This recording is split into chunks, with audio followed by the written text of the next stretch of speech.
25, in like a lion. I never guessed I'd be a good basketball player. I mean, I'd always loved ball, mostly because of my father. Mostly because my father loved it so much, and because Rowdy loved it even more.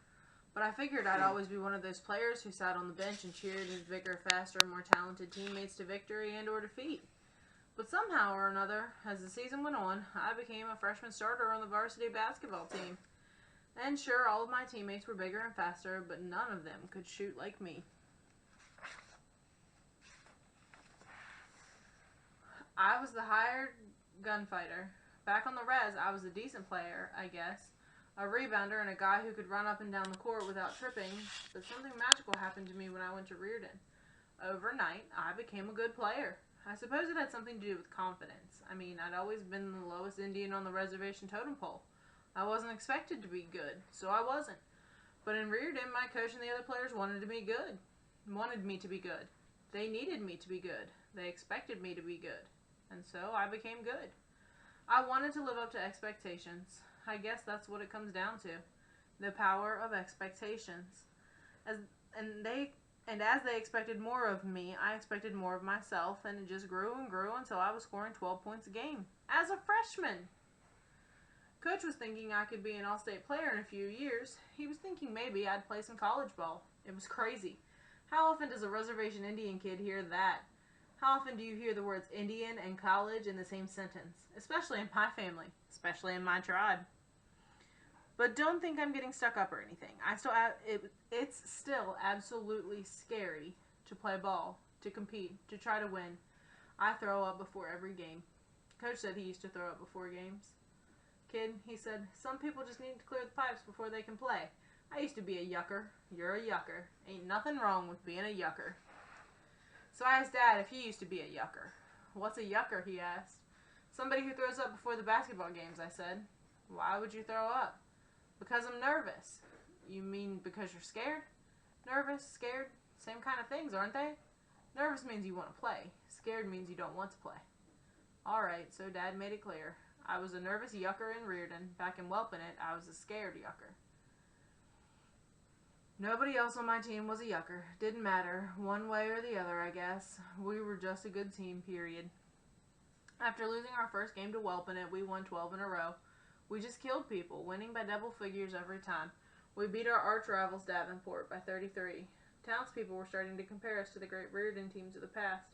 People were starting to compare some of our players to the great players of the past. Roger, our big man, was the new Joel Wetzel. Jeff, our point guard, was the new little Larry Holiday. James, our small forward, was the new Keith Schultz. But nobody talks about me that way. I guess it was hard to compare me to players from the past. I wasn't from the town, not originally, so I would always be an outsider. And no matter how good I was, I would always be an Indian. And some folks found it difficult to compare an Indian to a white guy. It wasn't racism, not exactly. It was, well, I don't know what it was. I was something different, something new. I just hope that 20 years in the future, they'd be comparing some kid to me. Yeah, you see that kid shoot? He reminds me so much of Arnold Spirit. Maybe that will happen. I don't know. Can an Indian have a legacy in a white town? And should a teenager be worried about his freaking legacy anyway? Geez, I must be an egomaniac. Well, anyway, our record was 12 wins and 1 loss when we had our rematch with Welpinit. They came to our gym, so I wasn't going to get burned at the stake. In fact, my white fans were going to cheer for me like I was some kind of crusading warrior.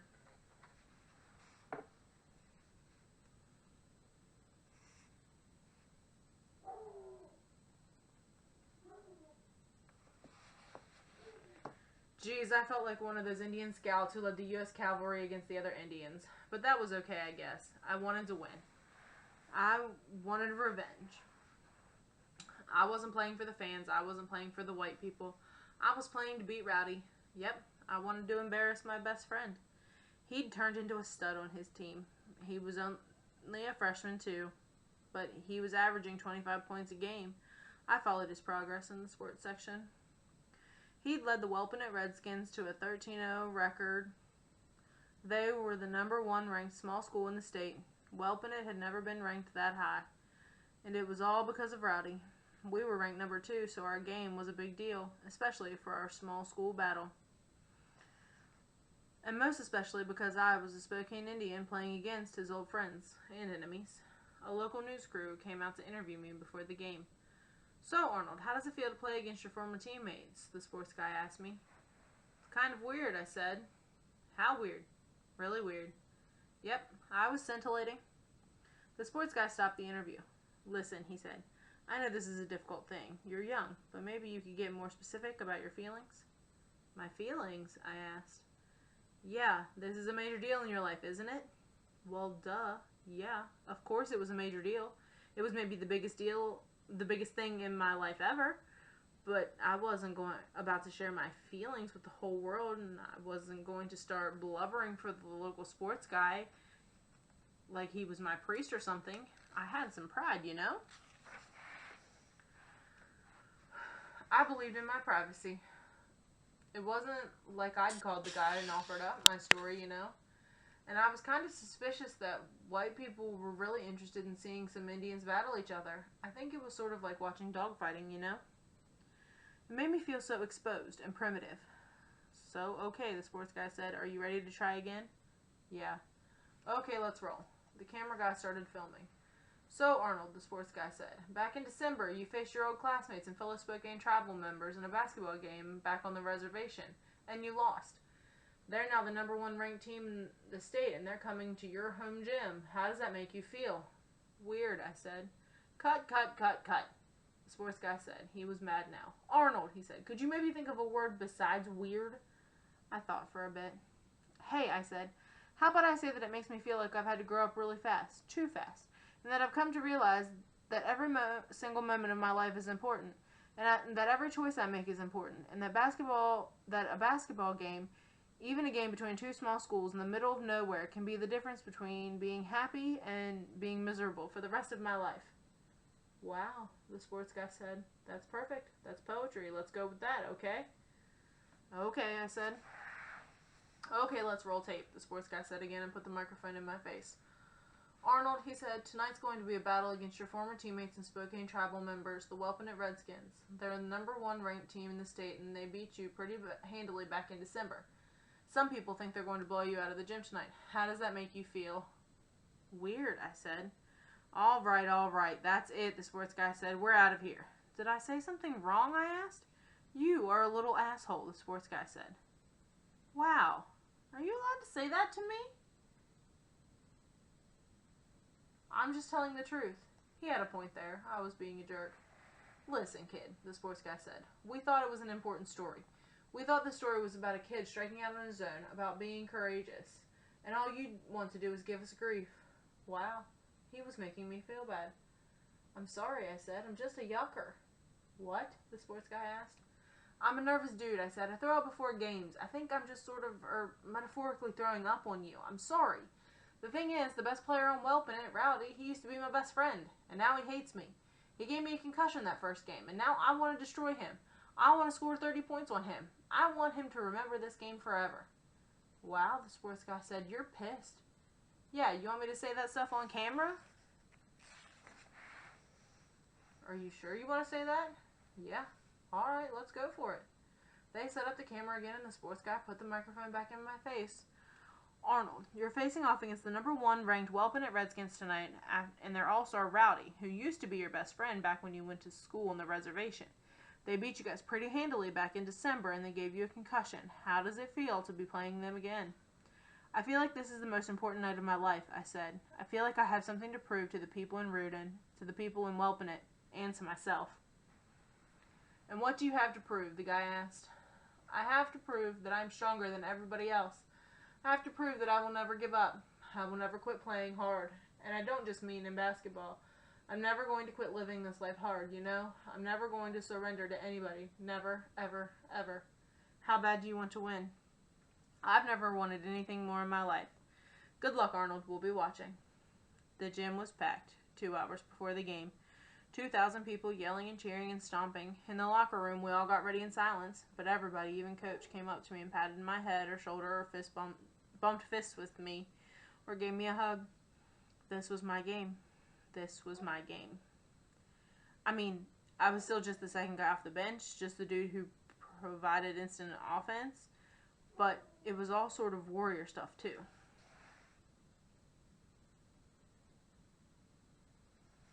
We were all boys, desperate to be men, and this game would be a huge moment in our transition.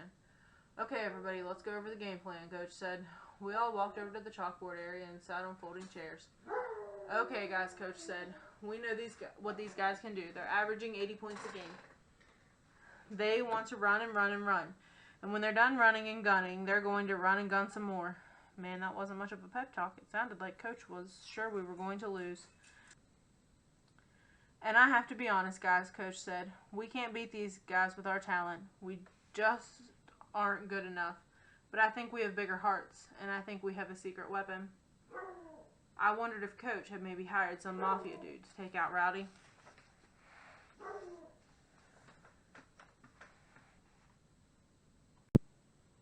We have Arnold's spirit, Coach said.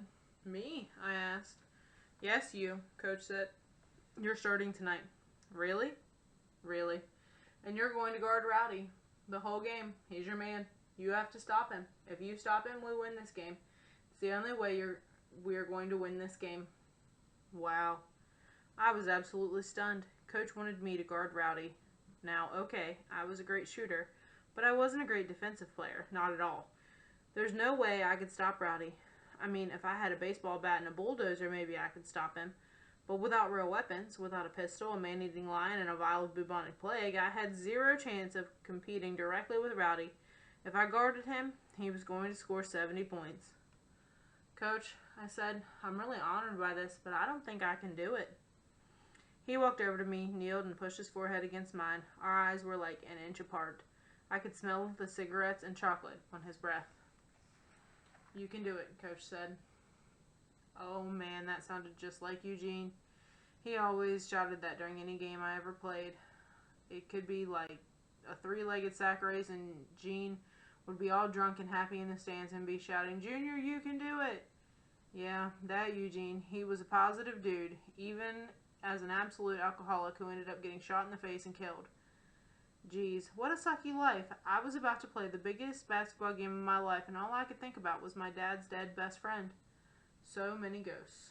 You can do it, Coach said again. He didn't shout it. He whispered it, like a prayer. And he kept whispering again until the prayer turned into a song. And then, for some magical reason, I believed him. Coach had become like the priest of basketball, and I was his follower. And I was going to follow him onto the court and shut down my best friend. I hoped so. I can do it, I said to Coach, to my teammates, to the world. You can do it, Coach said. I can do it. You can do it. I can do it. Do you understand how amazing it is to hear that from an adult? Do you know how amazing it is to hear that from anybody? It is one of the simplest sentences in the world. Just 4 words. But they're the 4 hugest words in the world when they're put together. You can do it. I can do it. Let's do it. We all screamed like maniacs as we ran out of the locker room and onto the basketball court where 2,000 maniac fans were also screaming.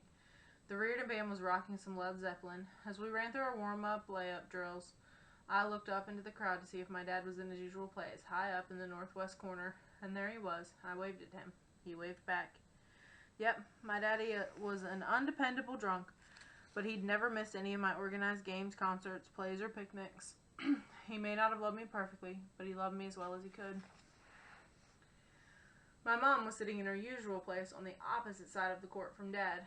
Funny how they did that. Mom always said that Dad made her too nervous, and Dad always said that Mom made him too nervous. Penelope was yelling and screaming like crazy too. I waved at her and she blew a kiss. Great. Now I was going to have to play the game with a boner. Haha, just kidding. So we ran through layups and 3-on-3 weave drills and free throws and pick and rolls, and when the evil Whelpin at 5 came running out of the visitors' locker room, man, you never heard such a booing. Our crowd was as loud as a jet. They were just pitching the Whelpin at players some serious crap. You want to know what it sounded like? It sounded like this. Boo!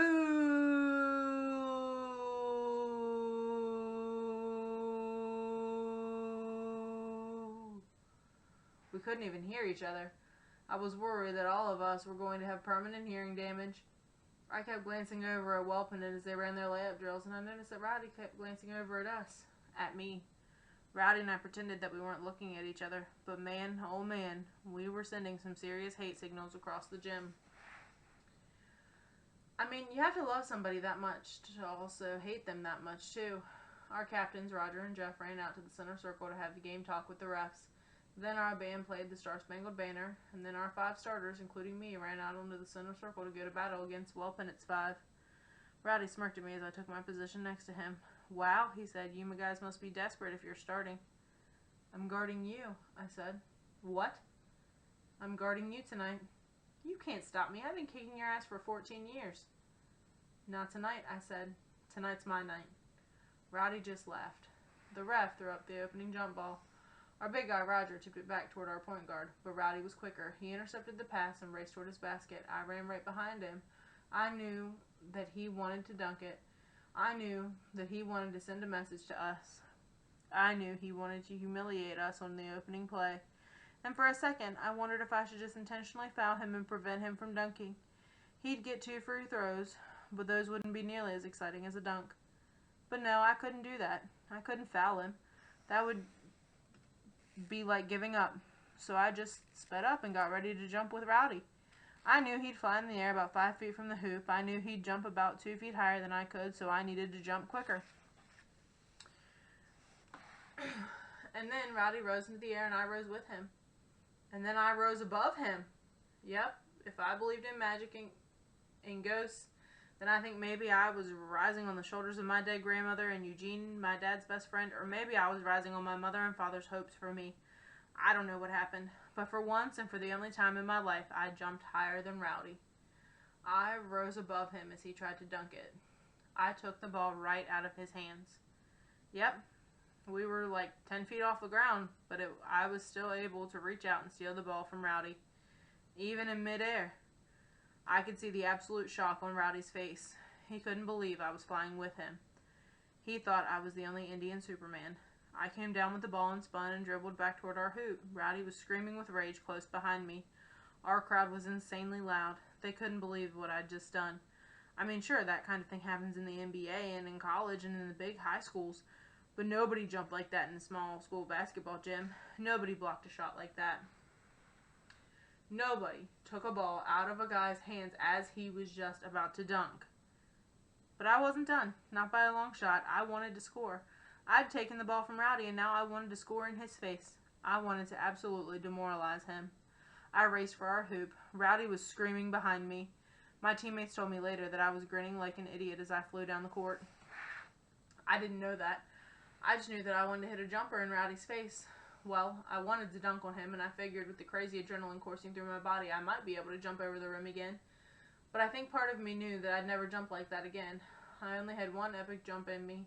I wasn't a dunker. I was a shooter. So I screeched to a stop at the 3-point line and hand-faked, and Rowdy completely fell for it. He jumped high over me, wanting to block my shot, but I just waited for the sky to clear. As Rowdy hovered above me, as he floated away, he looked at me. I looked at him. He knew he'd blown it. He knew he'd fallen for a little head fake. He knew he could do nothing to stop my jumper. He was so sad. He was sad, man. Way sad. So guess what I did? I stuck my tongue out at him like I was Michael Jordan. I mocked him. And then I took my 3-pointer and buried it. Just swished that sucker. And the gym exploded. Penelope wept. Really? My dad hugged the white guy next to him, didn't even know him, but hugged and kissed him like they were brothers, you know? My mom fainted. Really? She just leaned over a bit, bumped against the white woman next to her, and was gone. She woke up 5 seconds later. People were up on their feet. They were high-fiving and hugging and dancing and singing. The school band played a song. Well, the band members were all confused and excited, so they played a song, sure, but each member of the band played a different song. My coach was jumping up and down and spinning in circles. My teammates were screaming my name. Yep, all of that fuss, and the score was only 3-0. But trust me, the game was over. It only took like 10 seconds to happen, but the game was already over. Really, it can happen that way. One play can determine the course of a game. One play can change your momentum forever. We beat Welp in it by 40 points. Absolutely destroyed them. That three-pointer was the only shot I took that night. The only shot I made. Yep, I only scored 3 points, my lowest point total of the season. But Rowdy only scored 4 points. I stomped him. I held him to 4 points, only 2 baskets. He scored on a layup in the first quarter when I tripped over my teammate's foot and fell. And he scored in the fourth quarter with only 5 seconds left in the game when he stole the ball from me and raced down for a layup. But I didn't even chase him down because we were ahead by 42 points. The buzzer sounded. The game was over. We had killed the Redskins. Yep, we had humiliated them. We were dancing around the gym, laughing and screaming and chanting. My teammates mobbed me. They lifted me up on their shoulders and carried me around the gym. I looked for my mom, but she'd fainted again, so they'd taken her outside to get some fresh air. I looked for my dad. I thought he'd be cheering, but he wasn't. He wasn't even looking at me. He was all quiet face as he looked at something else. So I looked at what he was looking at. It was the whelping-it Redskins, lined up at their end of the court as they watched us celebrate our victory. I whooped. We had defeated the enemy. We had defeated the champions. We were David who'd thrown the stone into the brain of Goliath. And then I realized something. I realized that my team, the Reardon Indians, was Goliath. I mean, geez, all of these seniors on our team were going to college. All of the guys on our team had their own cars. All of the guys on our team had iPods and cell phones and PSPs. And 3 pairs of blue jeans and 10 shirts, and mothers and fathers who went to church and had good jobs. Okay, so maybe my white teammates had problems, serious problems, but none of their problems was life-threatening.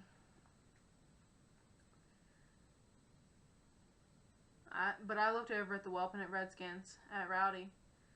I knew that 2 or 3 of those Indians might not have eaten breakfast that morning. No food in the house. I knew that 7 or 8 of those Indians lived with drunken mothers and fathers. I knew that 1 of those Indians had a father who dealt crack and meth. I knew 1 of those Indians had that 2 of those Indians had fathers in prison. I knew that none of them was going to college. Not 1 of them. And I knew that Rowdy's father was probably going to beat the crap out of him for losing this game. I suddenly wanted to apologize to Rowdy, to all of the other Spokanes. I was suddenly ashamed that I'd wanted so badly to take revenge on them. I was suddenly ashamed of my anger, my rage, and my pain. I jumped off my white teammate's shoulders and dashed into the locker room. I ran into the bathroom, into a toilet stall, and threw up. And then I wept like a baby. Coach and my teammates thought I was crying tears of happiness, but I wasn't. I was crying tears of shame. I was crying because I had broken my best friend's heart. But God has a way of making things even out, I guess. Whelping-it never recovered from their loss to us. They only won a couple more games the rest of the season and didn't qualify for the playoffs. However, we didn't lose another game in the regular season, and we were ranked number 1 in the state as we headed into the playoffs. We played Elmira Kali Heartline, this tiny farm town team, and they beat us when the kid named Keith hit a crazy half-court shot at the buzzer. It was a big upset. We all cried in the locker room for hours. Coach cried too. I guess that's the only time that men and boys get to cry and not get punched in the face.